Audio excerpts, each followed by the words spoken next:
بسم اللہ الرحمن الرحیم۔ سانپ ایک موذی جانور ہے، اس لیے اس کے مارنے کی تو بالعموم یہی سنتے ہیں اور حکم بھی یہی ہے کہ مارنا ثواب ہے، لیکن اللہ کے رسول کی یہ حدیث آپ سنیے۔ فلکی تو ابا لبابہ، میں صحابی کہتے ہیں ابو لبابہ سے ملا، فاخبرانی، انہوں نے مجھے خبر دی، ان النبی صلی اللہ علیہ وسلم قال، اللہ کے رسول نے فرمایا، لا تقتل الجنان، سانپوں کو نہ مارا کرو، الا کل ابتر ذی طفیتین، ایک ابتر کو مارا کرو اور دو دھاریوں والے کو مارا کرو،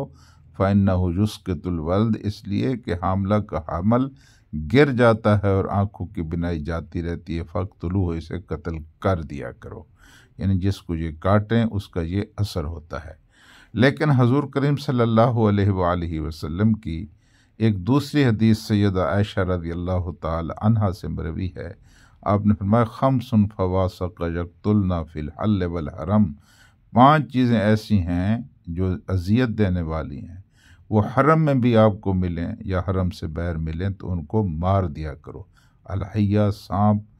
والغراب الابقع، اور وہ کوا جس کے سر کے اوپر 2 نقطے ہوں، والفارا، چوہا، والکلب العقور، اور ایسا کتا جو دیوانہ باولا ہو گیا ہو، اور اسی طرح والحدیہ، اور آپ نے فرمایا کہ جو چیل ہے اس کو بھی۔ سانپ اس قدر تکلیف دہ ہے کہ نماز توڑ کر اس کے مارنے کا حکم ہے۔ حضور کریم صلی اللہ علیہ وسلم نے فرمایا کہ اقتل الاسودین فی الصلاۃ الحیۃ والاقرب، کہ 2 کالی چیزیں اگر تمہیں نماز میں بھی نظر آئیں تو ان کو مار ڈالا کرو، ایک کالا سانپ اور دوسرا کالا بچھو۔ اب گھروں کے اندر جو سانپ ہے ان کے بارے میں ذرا احکام مختلف ہیں۔ ان سانپوں کو پہلے تنبیہ دی جائے گی، رسول کریم صلی اللہ علیہ وآلہ وسلم کی یہی تعلیم ہے، لیکن اگر گھروں کے اندر 2 دھاری والا سانپ موجود ہے یا دم کٹا سانپ موجود ہے تو اس کو مارنے کا حکم ہے۔ حضور اکرم صلی اللہ علیہ وآلہ وسلم کے دور میں ایک واقعہ پیش آیا، آپ سنیں اس واقعے کو، کہ ایک نوجوان کی نئی شادی ہوئی تھی، خندق ان دنوں کھودی جا رہی تھی، وہ حضور پاک سے اجازت لے کر گھر آیا تو اس نے دیکھا کہ بیوی اس کے گھر سے باہر ہے،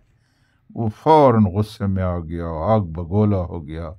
آج ہماری عورتیں بن سنور کر سڑکوں میں جاتی ہیں، بازاروں میں جاتی ہیں، یہ حال تھا آپ کے اولین دور کا۔ تو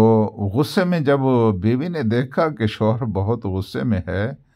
تو اس نے کہا کہ دیکھو اندر کیا ہے۔ نوجوان گھر کے اندر گیا تو دیکھا کہ سانپ جو ان کو بستر پر کنڈلی مار کر بیٹھا ہوا، اس نے نیزے پر اس کو پرویا، باہر لانے کی کوشش کر رہا تھا کہ سانپ نے پلٹ کر حملہ کیا اور نوجوان مر گیا۔